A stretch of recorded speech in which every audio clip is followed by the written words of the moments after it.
Hello everyone, welcome to study squad. I am Shivani Chauhan. इस video में हम क्लास 8 मैथ्स की बुक का चैप्टर 8 कंपेयरिंग क्वांटिटीज़ के आगे के एग्जाम्पल 8, 9, 10 देखेंगे और इसमें हम लोग बेसिक समझेंगे सेल्स टैक्स का, वैल्यू एडेड टैक्स का और जीएसटी का।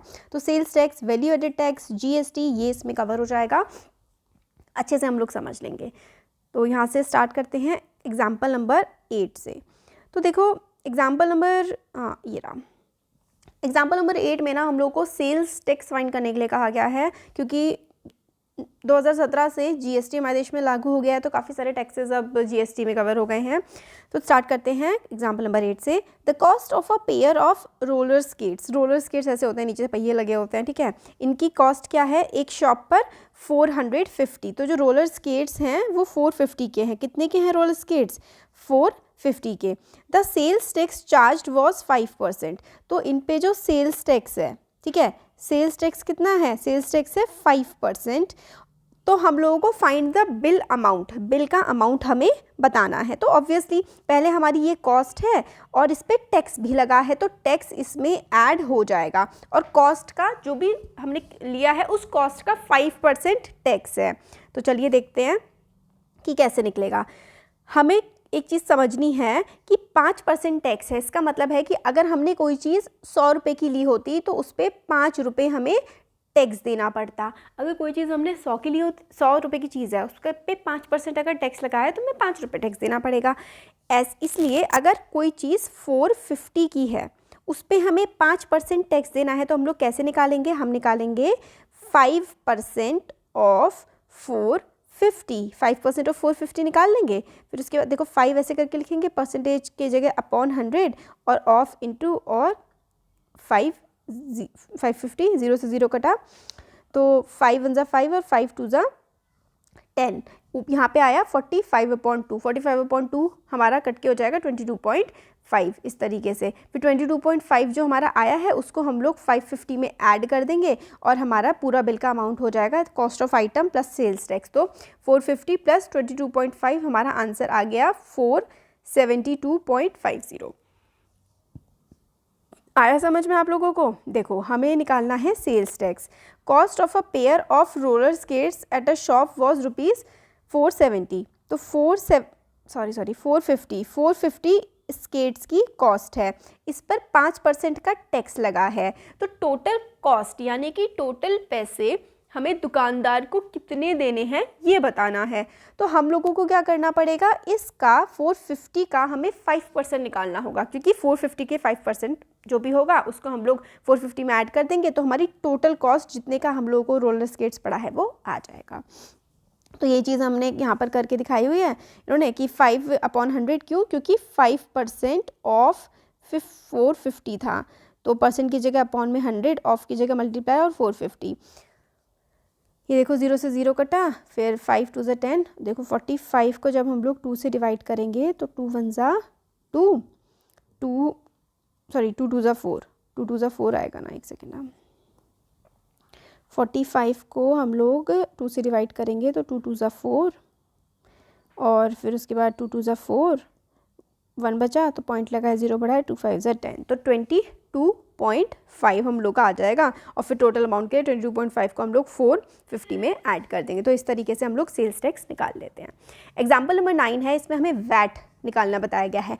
Waheeda bot N air cooler for 3300। तो वहीदा ने एयर कूलर मतलब कूलर लिया है उसने 3300 का, इंक्लूडिंग अ टैक्स ऑफ 10%। अब इस वाले क्वेश्चन में हमें ऑलरेडी टैक्स बता रखा है कि टोटल अमाउंट उसने इतना पे किया हुआ है, इसमें टैक्स इंक्लूड है। Find the price of air cooler before VAT was added. हमें बता रखा है कि 3300 का टोटल है, मतलब इसमें टैक्स वगैरह सब कुछ मिला हुआ है और टैक्स है 10% का। तो हमें ये बताना है कि अगर इस पर 10% का टैक्स ना लगा होता तो ये कूलर कितने का होता। तो यानी कि हम लोग निकालेंगे 10% ऑफ 3300 और उसमें से माइनस कर देंगे टैक्स के अमाउंट को। या फिर हम लोग ऐसा कर सकते हैं, दूसरा तरीका है जो हमें इसमें दिया गया है। क्या है कि ओरिजिनल कॉस्ट 100 थी, अब 10% का टैक्स लग गया तो कॉस्ट कितनी हो गई? 110 हो गई। यानी कि ये जो 3300 है ये क्या है? 110% ऑफ 3300। तो बस हम लोग ये निकाल देंगे तो डायरेक्टली हमारा 3000 आंसर आ जाएगा। कैसे किया है ये देखो, the price include the VAT, the value added tax, दस a 10% of VAT means the price without VAT is 100। बिना वेट के प्राइस 100 था, वेट लगा करके 110 हो गया। Now when price including VAT is 110, क्योंकि उस पर 10% ऐड हो गया है तो उसका जो प्राइस है वो 110 हो गया है। तो ओरिजिनल प्राइस अगर 100 था तो 110 हो गया है। अब यानी कि जो 3300 है इसका हम लोग 110% निकाल लेंगे। तो 110% ऑफ 3300, 110% ऑफ 3300, 110 परसेंटेज की जगह अपॉन में 100, ऑफ की जगह मल्टीप्लाई 3300, 2 0 से 2 0 कट गए तो ये हो जाएगा हम लोगों के पास 0, 3 1 3, 3 1 3 और ये वाला 0 आ गया और अच्छा यहाँ पे 110 था, नीचे 100 लिख दिया मैंने, नीचे 110 आएगा। फिर हमारा ये देखो एक छोटी सी गड़बड़ होगा यहाँ पे ऐसे हो जाएगा 100 अपॉन 110 इंटू 3300, तो एक 0 से एक 0 कट गया और यहाँ पे हमारा आ जाएगा 3000।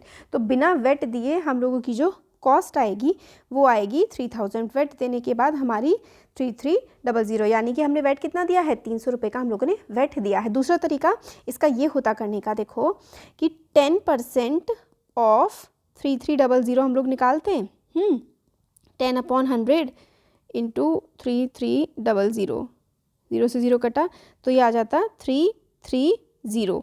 तो 330 जो आया था उसको हम लोग 3300 में से माइनस कर देते 330 को, ठीक है, तो हमारे पास आ जाता 3000। अगर हम लोग 10% की वैल्यू करके निकालते तो हम लोगों को माइनस करना पड़ता। अब हम लोगों ने डायरेक्ट ही निकाल लिया है, इसलिए हम लोगों ने इस तरीके से करा है, क्योंकि हम लोगों ने डायरेक्ट निकाला है तो ऐसे कर सकते हैं। या फिर अगर आपको ये वाला सही नहीं लग रहा तो 10% ऑफ 3300 निकालो और फिर जो आंसर आएगा उसको 3300 में से माइनस कर दो, तो हमारा आ जाएगा कि भाई हम लोगों ने कितना टैक्स पे किया है। या फिर टैक्स पे करने से पहले हमारी क्या वैल्यू थी, 3000। नेक्स्ट है एग्जाम्पल 10। आ गया ना आप लोगों को ये वाला समझ? अगर नहीं आया तो ना एक बार मेरे को बताइएगा, ये वाला कॉन्सेप्ट मैं आपको फिर से एक बार समझा दूंगी, ठीक है, क्योंकि ये थोड़ा सा मतलब अलग सा कॉन्सेप्ट है। इसमें हम लोग क्या करते हैं, 100 अपॉन जो भी हमारा वेट एक्स्ट्रा चार्ज लगा होता है उसको हम लोग नीचे लेते हैं और मल्टीप्लाई कर देते हैं जो हमारा चार्ज लगा है उससे, फिर हमारा आ जाता है इस तरीके से आंसर। एग्जाम्पल नंबर 10 है, Salim bot an article for rupees इतना। सलीम ने एक जो सामान है वो ख़रीदा है कितने का, 784 का सलीम ने ख़रीदा है और उसमें जीएसटी इंक्लूड है 12% का, तो मतलब जीएसटी 12% का इंक्लूडेड है उसके सामान में। What is the price of article before GST was added. बिल्कुल सिमिलर तरीके से जैसे हमने ऊपर वाला किया है ऐसा ही काफ़ी हद तक है। तो ओरिजिनल प्राइस हमारा था कितना, हमें निकालना है ओरिजिनल प्राइस, और ये हमारा जीएसटी ऐड करके आया है। तो अगर ओरिजिनल प्राइस किसी चीज़ का 100 था और जीएसटी ऐड करने के बाद वो 12% लग गया तो उस पर अब जीएसटी ऐड करने के बाद वो सामान हो गया है 112 रुपये का, ठीक है। तो when the selling price of price is ₹112, the original price is 100। जब सेलिंग प्राइस उस सामान का 110 था, सेलिंग प्राइस था उसका 112 जब बेचा, जबकि उसका ओरिजिनल प्राइस था 100, तो हम लोगों को when the selling price is 784 original price हमें निकालना है। तो ऐसे करके निकालेंगे, जब 784 उसका ओरिजिनल प्राइस था, 784 सेलिंग प्राइस था, ओरिजिनल प्राइस क्या हो जाएगा 100 अपॉन 12 इंटू 784। तो ऐसे करके हम लोग निकाल लेंगे। इसका हो जाएगा 12 से काटोगे इसको 784 को,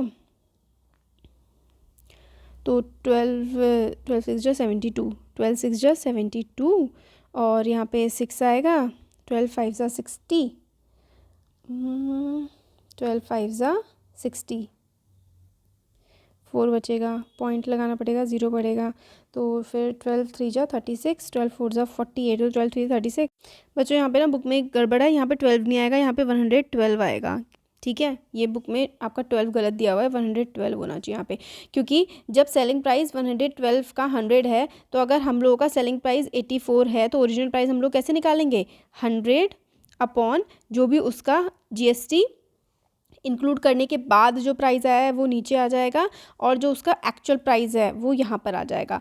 फिर 12 7 टाइम्स चला जाएगा, ये देखो 112 को 7 टाइम्स करेंगे तो 7 2 जा 14, 7 7 8 और 7 7 तो 112 7 टाइम्स 784 होगा और ये हो जाएगा 7 इंटू 100 यानी कि 700। तो ओरिजिनल प्राइस जो है वो हमारा 700 यहाँ पर आ जाएगा। बुक में थोड़ी सी प्रिंटिंग मिस्टेक है, इसलिए आप लोगों को हो सकता है कन्फ्यूजन हो गया है कि भाई यहाँ पे 12 कैसे आया, तो 12 नहीं है, ये वाला 112 है।